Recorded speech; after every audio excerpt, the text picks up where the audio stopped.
You know what's weird? Some people are out here going all in on crypto, buying random stocks because a guy on TikTok had a cool green screen, or arguing in Reddit threads about the nuances of ETFs, all while their credit card is quietly charging them 24% interest in the background like a financial vampire.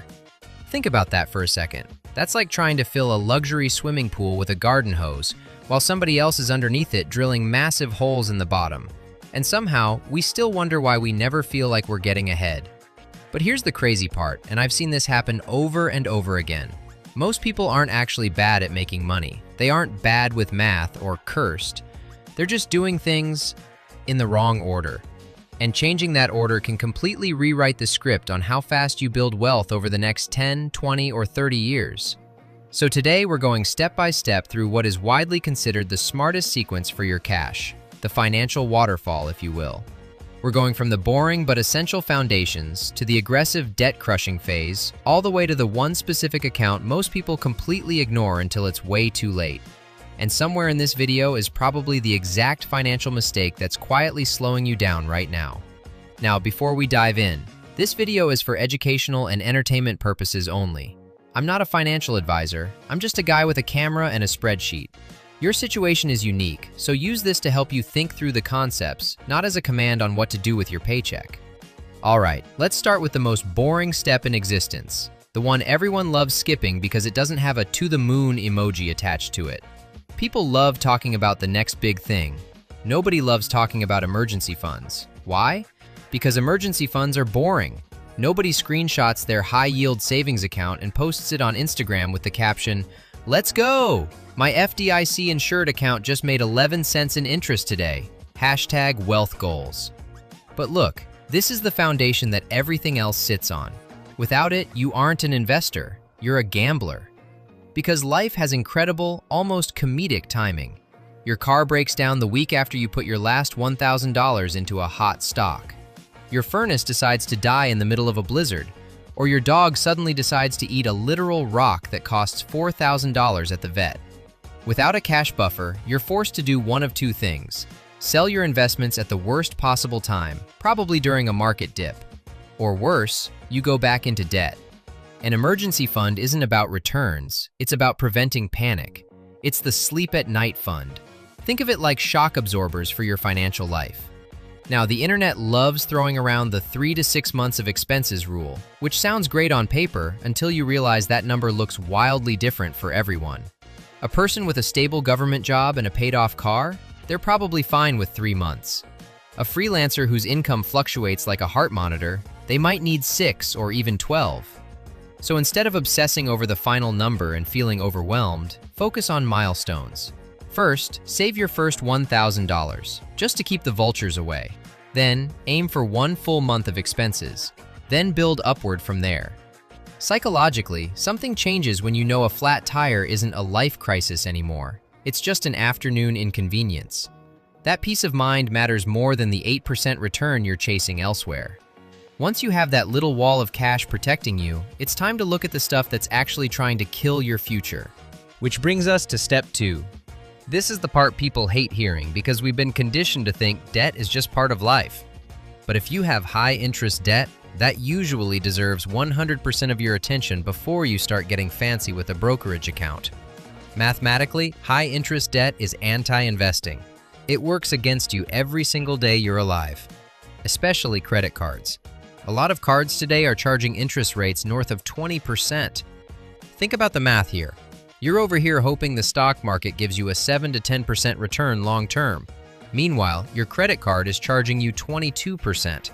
You aren't running toward wealth, you're trying to run up a down escalator while carrying a backpack full of bricks. This doesn't mean investing is bad, it just means the sequence is broken. Paying off a 22% credit card is the equivalent of getting a guaranteed 22% return on your money. You will literally never find that anywhere else. Now, how do you actually kill it? There are 2 big schools of thought here. First, the avalanche method. You pay the minimums on everything, then attack the highest interest rate first. This is the math nerd's favorite because it saves you the most money. Then there's the snowball method. You pay off the smallest balances first to get those quick wins and a hit of dopamine. Which one is better? Honestly, whichever one you'll actually stick to. Personal finance is 20% math and 80% human behavior. But wait, there is actually one specific situation where you might pause the debt crushing for a second to do something else. And this is where a lot of people accidentally leave free money on the table.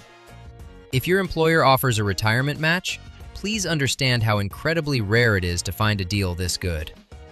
Imagine your boss walking into your office and saying, "Hey, if you put $100 into this account for your future self, I'll literally just give you another $100. Right now, no questions asked."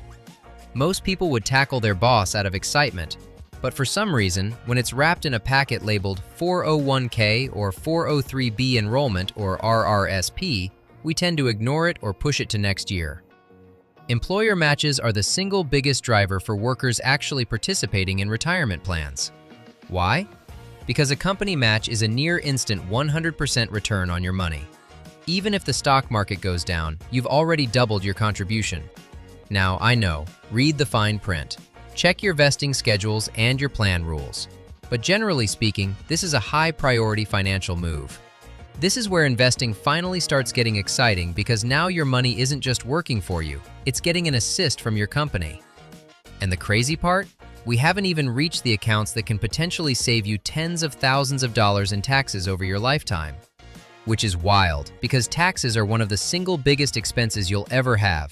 Yet most of us spend 10 hours a day working for money and 0 minutes learning how to keep the government from taking a massive chunk of it later. Here's a funny observation. People will spend 40 hours a week researching one single tech stock, then spend about 14 seconds choosing the type of account they're using to buy it. The account itself can actually have a bigger impact on your wealth than the stocks inside it. Asset location, which is just a fancy way of saying putting the right investments in the right tax-sheltered accounts, can potentially add up to 0.75% in additional net returns annually. That doesn't sound like much until you compound it over 30 years. Then it's the difference between a nice retirement and a working at 80 retirement. This is why retirement accounts matter. Taxes quietly eat your investment returns over time. Not in a big jump scare way, but slowly, like termites in a wooden house. You've probably heard the terms tossed around, traditional and Roth. Let's look at a real-world traditional example. If you're in the 24% tax bracket and you contribute $10,000 to a traditional 401k, your take-home pay only drops by about $7,600. The government effectively pays $2,400 of your contribution by not taxing it. That is a massive head start. Conversely, the Roth IRA works the opposite way.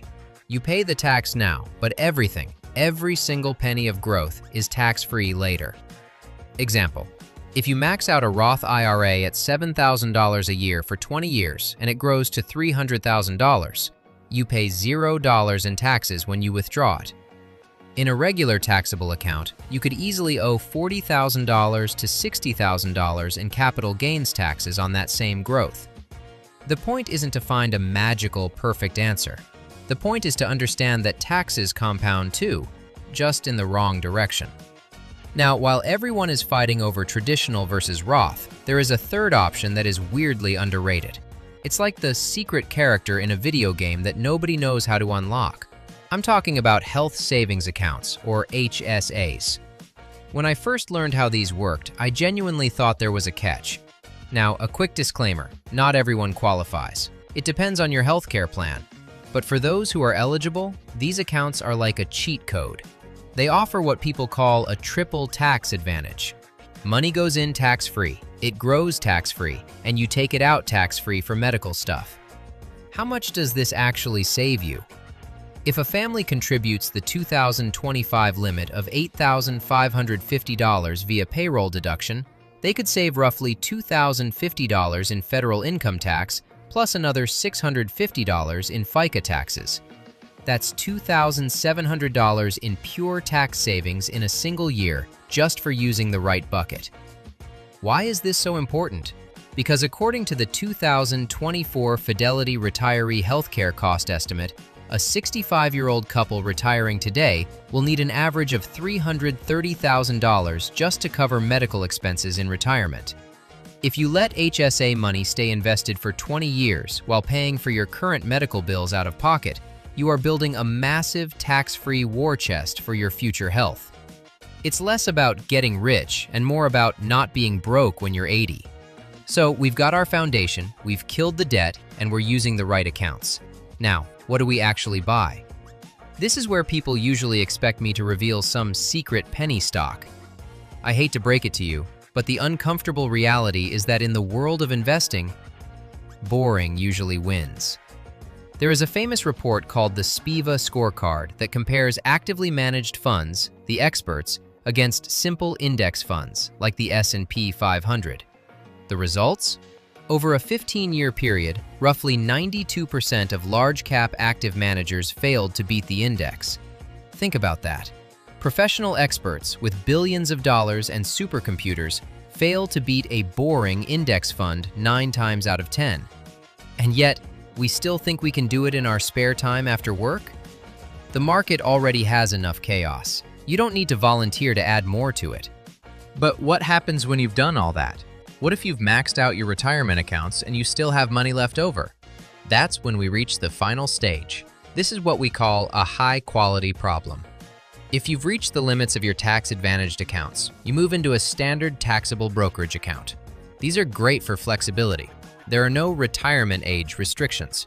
If you want to use this money to buy a house in 5 years or retire at 45, you can. But they aren't as efficient. You'll pay taxes on dividends and capital gains. This is where your strategy moves from survival mode into optimization mode. If you take away one thing from this video, let it be this. Wealth building isn't about finding one magical, get-rich-quick investment. It's about structure. It's about order. It's about plugging the financial leaks so you stop losing ground. Building wealth without a foundation is like trying to build a luxury skyscraper on top of wet cardboard. It might look great for a while, but the first time a storm hits, things are going to get ugly fast. So before you go chasing the next viral investment, make sure the boring stuff is handled. Emergency fund? Check. High-interest debt dead? Check. Employer match captured? Check. Tax-efficient accounts utilized? Check. It's not flashy. It won't make for a viral day-in-the-life video, but it is surprisingly effective over 20 years. The smartest financial moves usually look like the most boring ones in the moment, but boring compounds.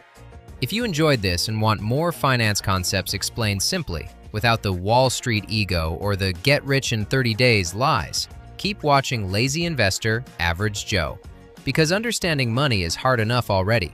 I'll see you in the next one.